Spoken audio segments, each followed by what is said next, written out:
Well, I promised him I wouldn't talk about school nursing with him, but Father Ron Olszewski, St. Francis de Sales president, joining us here this afternoon. Father Ron, good to see you. Thanks for spending some time. It's been a while since we've had you on the Roundtable. Thank you, Jeff. Good to be here. Some big news in the last week for you. I bring you on as a St. Francis alum. I've got this outlet. I figured I'm going to take advantage of it have the opportunity to talk to you. You are stepping down as president of St. Francis, moving on to other jobs, other roles with the school, not leaving the school entirely. But Correct. For those of you who haven't had a moment to take you aside and find out why don't you explain it to them? What was the reasoning behind kind of leaving this in the rear view? Well, next year I'll be 70 years old, and I have this thought in my mind that a high school for adolescent males should be led by somebody younger than 70. You don't look 70, you don't act 70, everybody knows that. But I mean, was that something that you thought, I mean, early on you thought 70 is going to be the cutoff point for me? Not early on, yeah. but I guess in recent years I've been realizing, I mean, we have to do a transition sometime. Yeah. And 70 is a good age to do the transition. What have you, I mean, you're going back to the late 70s when you started as president there at St. Francis, and you've held many roles, acted as principal for a short tenure, teacher, scholar, prayer leader, what have you. But as you look at that, the transformation not only of the students and the school from a physical standpoint, I guess what's your most proudest moment when you look back on that as leader of the men, if you will? Oh, I don't know. There's obviously a big physical change in the plant. It's grown. The campus has grown. That's an obvious piece. Yeah. I think for me, one of the things I am most happy with is the growth that we've done academically. I think. We have really, over the past, I've been there, 40 years. So over those years, I think we've really grown our academic program. We do have the strongest AP program. We have 20 of those AP courses taught in our school. We now have a dual enrollment program with the University of Toledo with 8 programs there. We have the UT people also teach an engineering course to our students. We have a dual enrollment theology course, the one I teach with Lourdes University. So I think academically, we've really grown and developed over the past several years. Yeah. I think another piece is we are a Catholic school, we're a religious school, and I think in that regard we have grown and developed also. You know, the bishops have always said that a Catholic school should teach the faith, should experience living the faith, and should serve. And we have strong theology courses in our school. And I think the whole school atmosphere, especially over the past 10, 15 years maybe, it's become a very, I don't want to say an overly religious place, but it's become a place where religious values are directing the students' lives an awful lot.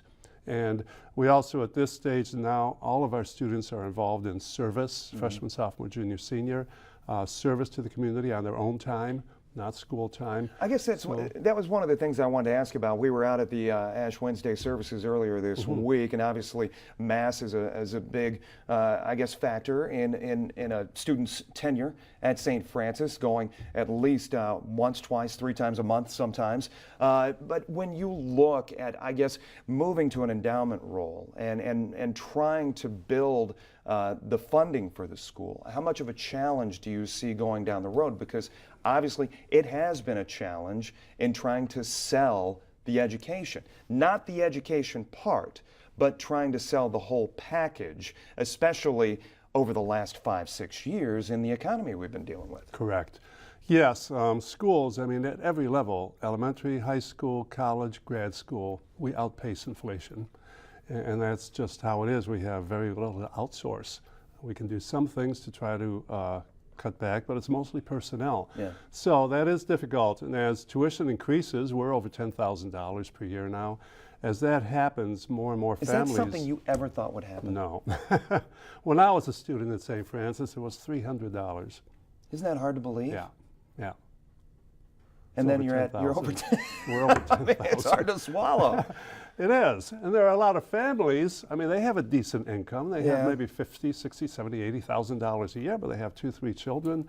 Trying to send them to private schools, You've thrown out expensive. statistics before, the percentage of student aid that's going out, and it has grown exponentially. It has, sure. When I first started as president of the school in the late 70s, it was before computers, and I had a spreadsheet, and those spreadsheets you write on, Yeah. and there were like 45 students maybe that were getting scholarships and tuition assistance. Mm-hmm. And now half of our student body applies for tuition assistance. And when you put the scholarships and tuition assistance together, 2/3 of our students are there on a reduced tuition. We got to talk about Father Rose. I'm Rose. sorry. Talk about Father Jeffrey Rose, who is taking over. Yeah, he's probably, I think he's in his 40s.